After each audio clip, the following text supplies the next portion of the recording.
दोस्तों, बहुत ही मार्मिक कहानी है। ध्यान से सुनिएगा। जैसे ही मैं उसके अपार्टमेंट में दाखिल हुआ, लेवेंडर और ताजी बनी कॉफी की खुशबू ने मुझे घेर लिया। ऐसे लगा जैसे मैं वक्त में पीछे लौट आया हूँ। हर चीज, किताबों का ढेर, पुराना कालीन, हल्के नीले पर्दे, सब कुछ उस जिंदगी की गूंज जैसा था जो हमने कभी साथ बिताई थी। फिर मैंने उसे देखा। बैठक की दीवार पर मखमली सोफे के ऊपर एक तस्वीर टंगी थी और उसे देखते ही मेरा दिल रुक गया। वह एक बच्चा था। भूरी आंखें, काले बाल और मासूम मुस्कान वाला 4 साल का छोटा सा लड़का। वह आलिया की गोद में था और उसके चेहरे पर वही चमक थी जो मैंने 5 साल से नहीं देखी थी, लेकिन जिसने मेरी सांसें रोक दी। वह तस्वीर नहीं, बल्कि वो एक छोटा सा विवरण था।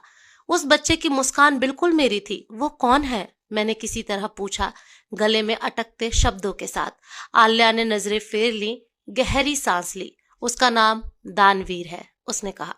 तुम्हारा बेटा? वह बस सिर झुकाकर हामी में बोली। आंखें मुझसे नहीं मिली।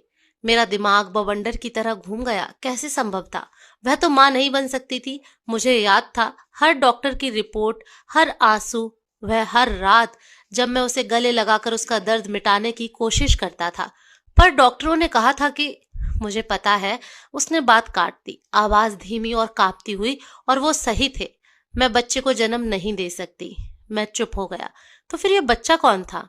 वह मेरी ओर मुड़ी। आंसू उसके चेहरे पर बह रहे थे। मैंने उसे गोद लिया है। वो शब्द हवा में ठहर गए। हमारे अलग होने के बाद उसने जारी रखा। मैंने गोद लेने का प्रोग्राम ज्वाइन किया। मुझे लगा था कि मैं फिर कभी किसी से प्यार नहीं कर पाऊंगी। फिर एक दिन जब मैं मैसूर के एक अनाथालय में बच्चों से मिलने गई, मैंने इस बच्चे को देखा। एक कोने में बैठा टूटी हुई पेंसिल से चित्र बना रहा था। उसने मुझे देखा और उसकी आंखों में मैंने वही अकेलापन देखा जो मुझ में था। वह हल्की मुस्कान के साथ बोली, वह भी अकेला था। उसने अपने माता पिता को एक हादसे में खो दिया था।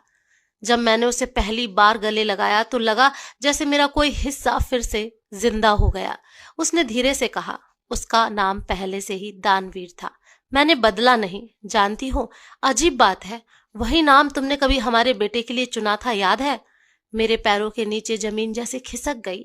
वो सारी बातें याद आने लगी। रातें जब हम बच्चों के नाम पर बातें करते थे, उन सपनों पर जो कभी पूरे नहीं हुए। मैंने तस्वीर को देखा। वो बच्चा मुस्कुरा रहा था, मासूम, बेखबर उस कहानी के बोझ से जो उसके पीछे थी।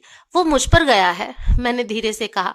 वह सिर झुकाकर बोली, मुझे पता है, इसीलिए मुझे तुम्हें बताने में इतना वक्त लगा, क्योंकि जब भी उसकी मुस्कान देखती हूँ तो उसमें तुम्हारा अक्ष दिखता है। बाहर बारिश जोरों से हो रही थी, जैसे आसमान भी हमारे साथ रो रहा हो। तुमने मुझे पहले क्यों नहीं बताया?